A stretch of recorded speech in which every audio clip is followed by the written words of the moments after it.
सर्वप्रथम माता सरस्वती को हम सभी की तरफ से कोटि कोटि प्रणाम। नमो नमः प्यारे बच्चों और दोस्तों, स्वागत है आप सभी लोगों का आज की इस नई वीडियो में।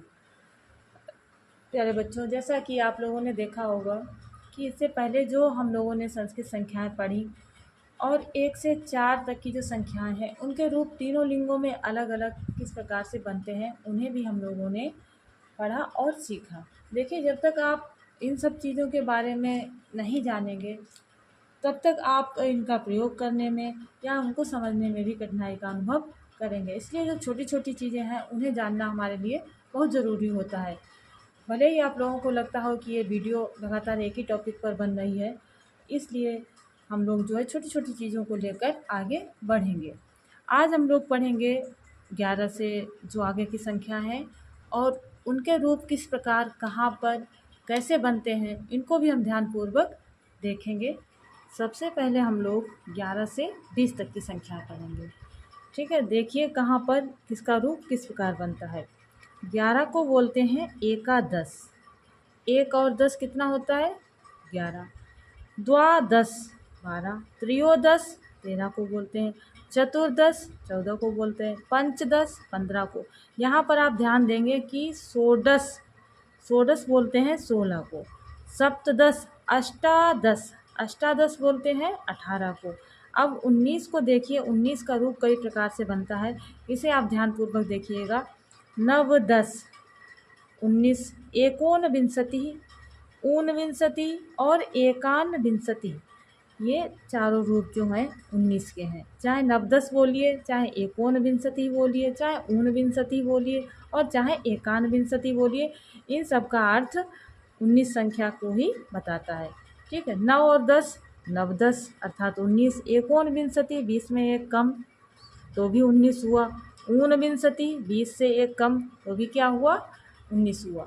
और 20 को बोलते हैं विंशति ही। ठीक है, तो एकादश, द्वादश, त्रयोदश, चतुर्दश, पंचदश, षोडश, सप्तदश, अष्टादश, नवदश, एकोनविंशति, ऊनविंशति, एकानविंशति और 20 को बोलेंगे विंशति। ये हो गई हमारी 20 तक की संख्याएं। अब देखिए 21 से। 21 को बोलते हैं एकविंशति, 22 को द्वाविंशति, 23 को त्रयोविंशति, 24 को चतुर्विंशति, 25 को पंचविंशति, 26 को आप ध्यान रखेंगे, इसको बोलते हैं षड्विंशति। क्या बोलेंगे? षड। यहाँ पर षड लिखिएगा तो आपको ध्यान रहेगा कि यहाँ पर किस प्रकार रूप बनता है 26 का। 27 को बोलेंगे सप्तविंशति। 28 पर ध्यान रखेंगे अष्टाविंशति। ठीक, अष्टविंशति ही नहीं, अष्टाविंशति। फिर 29 को नवविंशति, एकोनत्रिंशत, ऊनत्रिंशत और एकानत्रिंशत लिखते हैं। तो फिर देखिए एकविंशति, द्वाविंशति, त्रयोविंशति, चतुर्विंशति, पंचविंशति, षड्विंशति, सप्तविंशति, अष्टाविंशति, नवविंशति और फिर 30 का रूप बनेगा 63। देखिए 30 को बोलते हैं त्रिंशत। अब 31 से देखिए एकत्रिंशत, 32 को द्वात्रिंशत, 33 को त्रैस्त्रिंशत, 34 को चतुस्त्रिंशत, 35 को पंचत्रिंशत, 36 को ध्यान रखिएगा षट्त्रिंशत। क्या लिखेंगे यहाँ पर? षट। जैसे 26 में हम लोगों ने देखा था कि 26 में रूप बना है षड्विंशति, तो 36 में बना है षट्त्रिंशत यानी कि 36।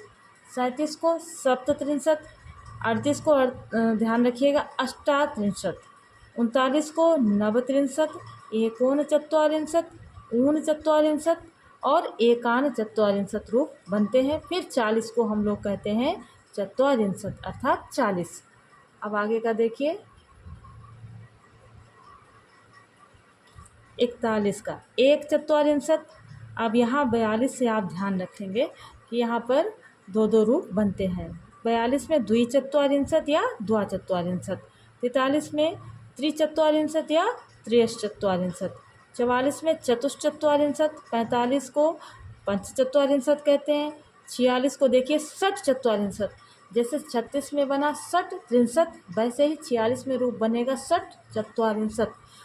तो 26 में देखा षड बना षड्विंशति, 36 में षट्त्रिंशत बना और 46 में बना षट्चत्वारिंशत। अर्थात 46। 47 को सप्तचत्वारिंशत कहते हैं। 48 में 2 रूप बनेंगे, अष्टचत्वारिंशत और अष्टाचत्वारिंशत। फिर 49 को देखिएगा, नवचत्वारिंशत, एकोनपंचाशत, ऊनपंचाशत और एकानपंचाशत, और 50 को हम कहेंगे पंचाशत। तो इस तरह से आज हम लोगों ने 11 से 50 तक की संख्याएं पढ़ी। इन्हें आप लोग जो है 2-3 बार देखिएगा और कहाँ पर किस प्रकार का रूप बना है, जहाँ जहाँ पर मैंने आपको बताया है वहाँ पर आप ज़रूर ध्यान दीजिएगा। बाकी जो संख्याएं हैं आपको आसानी से याद हो जाएंगे, उनमें कोई कठिनाई आपको नहीं होने वाली है। जैसे 16 का रूप देखा आपने, षोडश बना था। 18 का अष्टादश बना था। 26 में षड्विंशति बना था। 36 में षट त्रिंशत बना था। 46 में षट चत्वारिंशत बना था। तो इस प्रकार हमने 50 तक की संख्याएं पढ़ी। यदि आपको नए टॉपिक पर वीडियो चाहिए हो तो कमेंट में ज़रूर बताइएगा कि आप किस टॉपिक पर पढ़ना चाहते हैं। अगर वीडियो को आप पसंद किए हों तो वीडियो को लाइक और सब्सक्राइब ज़रूर कीजिएगा और कमेंट करके ज़रूर बताइएगा। फिर मिलते हैं, तब तक के लिए बहुत बहुत धन्यवाद। स्वस्थ रहिए, मस्त रहिए और ऐसे ही मन लगाकर पढ़ते रहिए।